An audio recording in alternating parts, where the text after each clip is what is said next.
Giustamente tutti i partiti del centrodestra avranno il loro peso, Fratelli d'Italia avrà il suo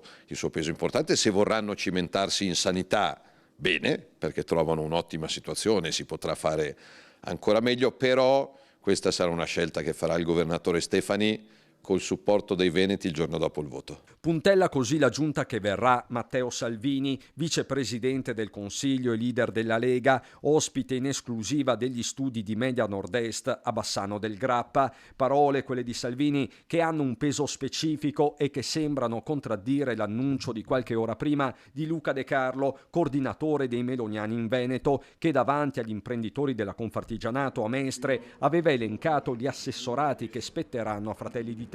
né più né meno di un'ufficializzazione.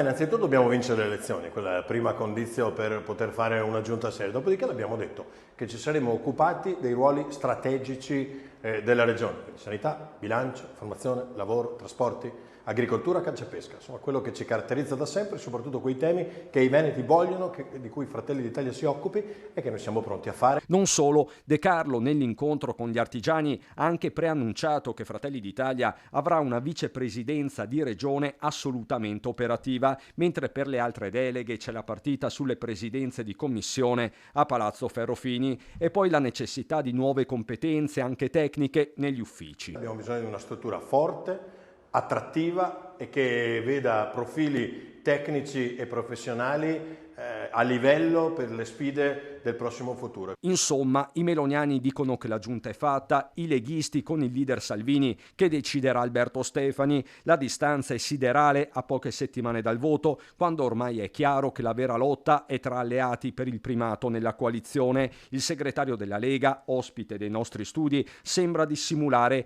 tirando in ballo l'altro vero spauracchio, l'astensione. Non c'è competizione interna nel centrodestra, capisco che le opposizioni abbiano già dato per persa la partita, i sondaggi a cui non credo mai, però dicono che il centrosinistra è indietro di 30 punti,